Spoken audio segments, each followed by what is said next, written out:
Assalamualaikum warahmatullahi wabarakatuh. Pada pertemuan kali ini kita akan belajar tentang limit mendekati tahingga dalam bentuk akar. Jika pada pertemuan sebelumnya kita menggunakan perkalian sekawan, maka pada pertemuan kali ini kita tidak perlu menggunakan perkalian sekawan. Jadi ada cara lain yang lebih mudah untuk mengerjakan bentuk limit untuk X mendekati tahingga dalam bentuk akar. Selamat menyaksikan. Nah, ini adalah rumus cara lain mengerjakan limit di tahingga untuk bentuk akar. Jadi ada limit akar dari AX pangkat 2 ditambah BX ditambah C dikurangi dari akar dari PX pangkat 2 ditambah QX ditambah R, maka sama dengan apabila A-nya itu sama dengan P, maka kita akan gunakan rumus B dikurang Q dibagi 2 akar A. Tapi apabila A-nya lebih besar daripada P, maka hasilnya adalah positif tahingga. Tetapi jika A kurang dari P, maka hasilnya adalah negatif tahingga. Jadi kita tidak perlu lagi menggunakan dengan perkalian sekawan.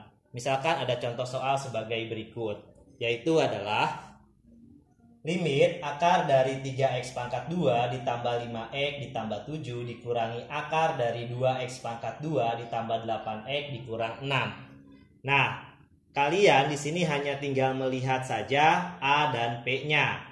A dan P itu terletak pada variabel x pangkat 2. Kita lihat, berarti di sini yang pertama itu adalah 3, yang di sini adalah 2. Berarti 3 di sini 2. 3 titik 2. Berarti 3 itu lebih besar daripada 2. Karena 3 lebih besar daripada 2, maka dilihat di sini. Apabila A lebih besar dari P, maka jawabannya adalah tahingga. Sehingga ini pun jawabannya saja ya, langsung tahingga. Jadi kalian tidak perlu lagi menggunakan perkalian sekawan. Ingat rumusnya, maka langsung ketemu jawabannya. Cukup mudah bukan ya? Itu adalah contoh soal yang pertama.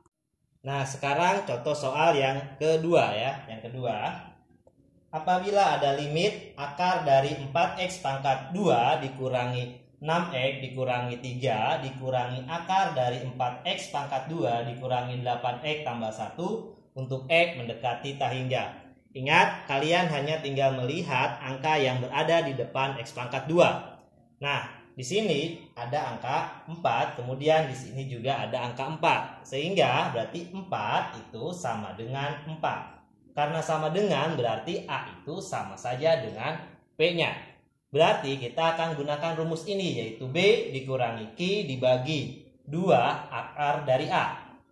Nah, sekarang kita lihat di sini, ikuti rumus yang ada. Berarti A-nya adalah 4, B-nya negatif 6, dan C-nya negatif 3. P-nya adalah 4, Q-nya adalah negatif 8, dan R-nya adalah 1. Tetapi R tidak digunakan. Yang kita gunakan hanya ini, ya, hanya 6 dengan 8. Masukkan ke dalam rumus B dikurang Q. Ini B ya, B ini Q. B-nya berarti negatif 6. Tulis di sini. Sama dengan negatif 6, kemudian dikurang Q. Q-nya itu adalah negatif 8. Berarti dikurang negatif 8 dibagi 2 akar A. Berarti 2 akar A-nya.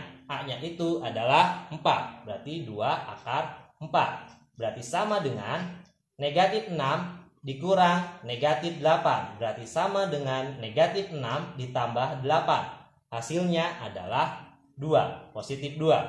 Dibagi ini 2 kalikan dengan akar 4. Akar 4 itu adalah 2. Berarti 2 dikalikan dengan 2. Berarti sama dengan 2 dibagi 2 kali 2. 4. Berarti 2/4 diperkecil menjadi 1/2. Selesai. Bagaimana? Cukup mudah ya? Masih mudah ya untuk kalian kerjakan ya. Nah, sekarang kita akan masuk ke contoh soal yang terakhir, yang ketiga. Mudah-mudahan untuk soal ini kalian bisa memahaminya. Nah, sekarang masuk ke contoh soal yang ketiga. Di sini ada contoh soal. Limit akar dari 5x kuadrat dikurang 7x dikurangi 6 dikurangi akar dari 12x kuadrat dikurangi 100x dikurangi 5 untuk x mendekati tahingga. Kalian tinggal melihat A dan P-nya. Di sini A-nya adalah 5, kemudian di sini P-nya adalah 12. Ternyata 5 itu lebih kecil daripada 12. Berarti kita akan gunakan yang ini. Hasilnya berapa? Hasilnya adalah negatif tak hingga. Oke ya, jadi mudah, kalian hanya tinggal melihat itu saja. Itu saja dari saya, cukup sekian, semoga bermanfaat, semoga sukses untuk kalian semuanya. Assalamualaikum warahmatullahi wabarakatuh.